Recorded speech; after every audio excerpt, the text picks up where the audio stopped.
amount of people. Remember? Yeah. Okay, disadvantages. What are the disadvantages of surveys? Everybody's always doing surveys. People don't always tell the truth. There you go. Good. Hide their age. What's that? Yeah, they hide their age. People aren't always truthful. All right? There's bias. Sometimes you write what you believe others want you to say.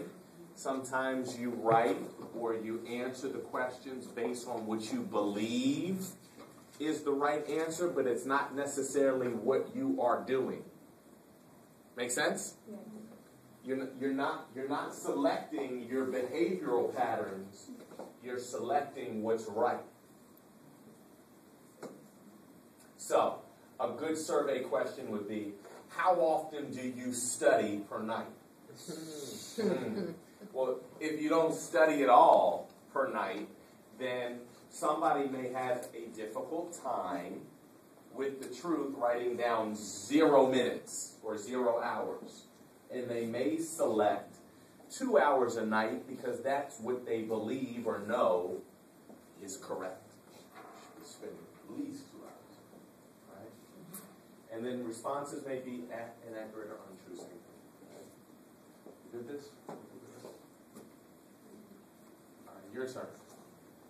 An experimenter wanted to study children's sharing behavior in a preschool classroom. Which method would she use? A case study, naturalistic observation, lab observation, or survey? Okay, so check this out. Before you make your decision, can you define each of those? We touched on them briefly last week. We were moving quickly. What's a case study?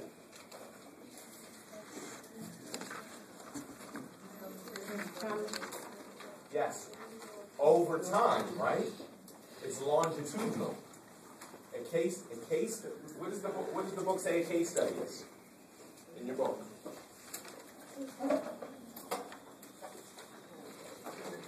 Case studies are detailed descriptions of individuals.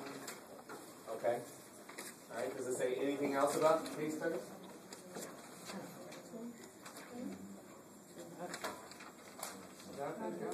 Chapter 7? Okay. What else does the book say about case studies? That's good. That's good. Myra? It's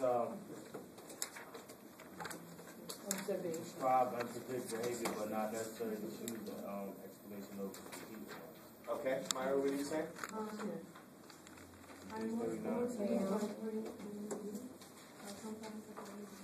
Okay, are most commonly used by clinicians and academic researchers, but also, you all, sometimes the answer's right in front of us. We're just being too deep and too intellectual, and we miss it. Case study is also referred to as what? What's in parentheses right after it's history, right?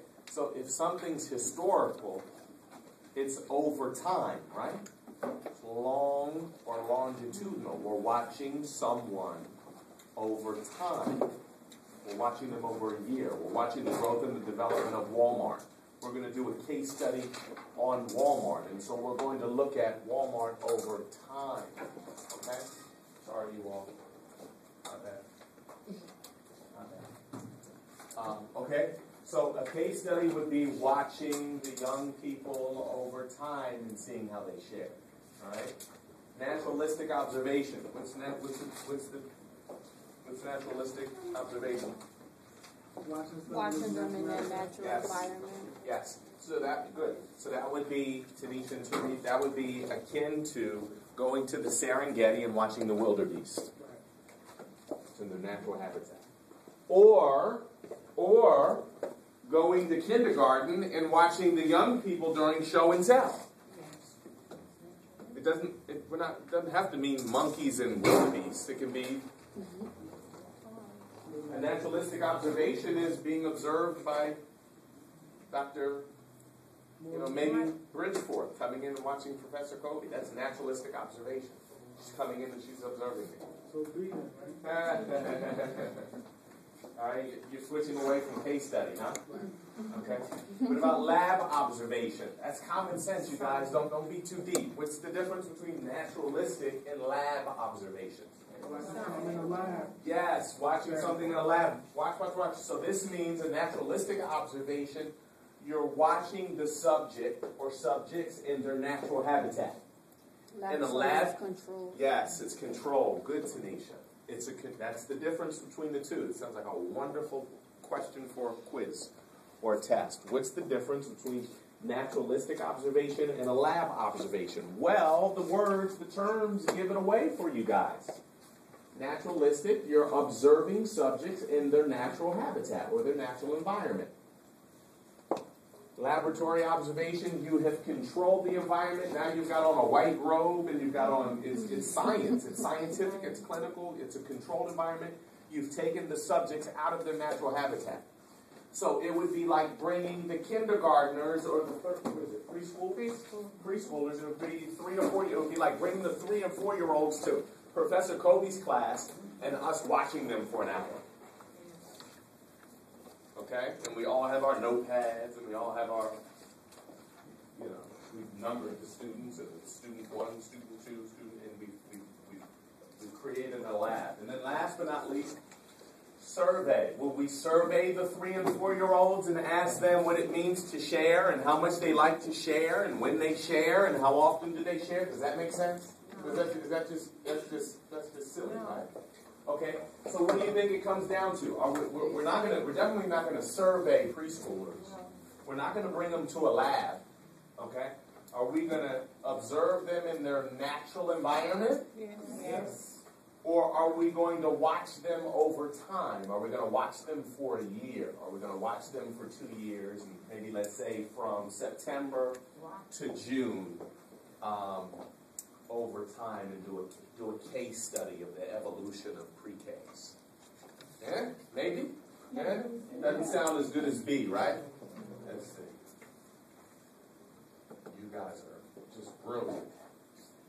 Good. Naturalistic observation. All right? I know this one ain't up there, though. Could it be observational studies? But I guess that's not good. Yes, observational studies are broken down into two different kinds.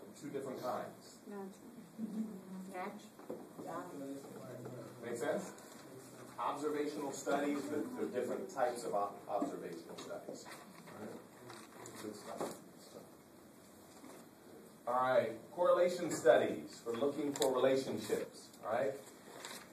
Even though this is kind of like, the book doesn't make it as fun and interesting and engaging maybe as it could be. This is really good stuff if you think about it.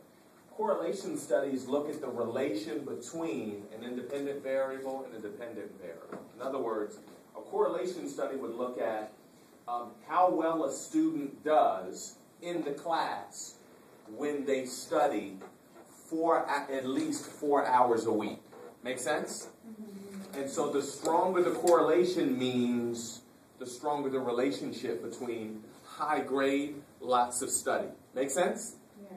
Okay? I think this is fabulous. For researchers and social scientists, this is really what they enjoy. Sometimes getting to it can be a little tedious and laborious, but it's where theories and studies and this is where people become famous. Alright? Measuring the correlation, the strength of the correlation, this is important. The strength of the correlation can only be +1. +1 is super strong, significantly strong correlation. Make sense? You can't get any stronger than +1. Okay?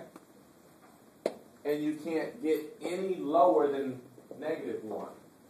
So, if I say the correlation between studying and good grades is +1 or 0.75, is that a high correlation or a low correlation? Okay. You guys get that? You see that? All right. The stronger the number on the number line from +1 to -1. Right? So you would 0.2, 0.4, 0.5, 0.6, 0.7, 0.8. The stronger the number, and you all will get more of this in statistics. Okay, this is not a statistics class, so we're just going to go. We're going to hit it high level, but this is what statisticians do. Okay. Now, if I say the correlation between good grades and being overweight is a negative 0.8. The relationship between getting good grades and being overweight, is that strong or very weak? Very weak. Because it's a 0.8, hypothetically, 0.8. Because there's no correlation between the people who get good grades and whether or not they're physically fit or in shape or overweight or underweight. Okay?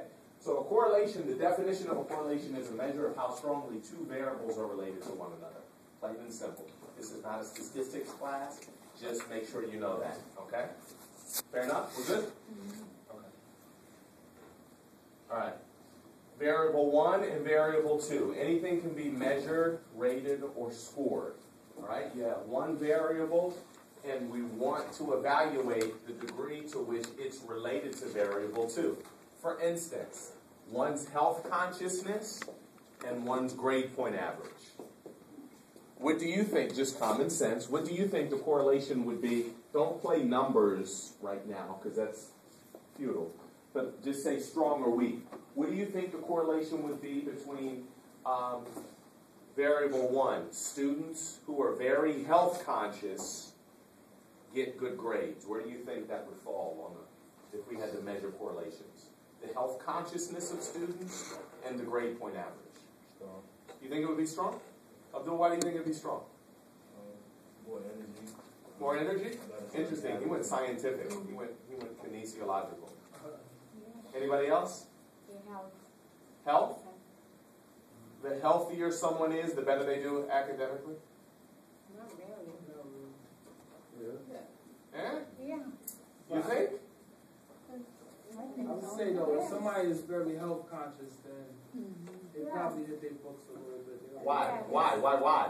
That's why. I'm asking you why. Discipline. Discipline? Discipline. Okay. No. To be like health conscious, you have to research for that. Okay. Okay. Count. Well, if you're healthy, you are, especially mentally, focus. You have, focus, concentrate, and it's more, I'm looking for this word. Okay. All right. So interesting. This is an interesting conversation. So let me flip it. Okay. Let me flip it.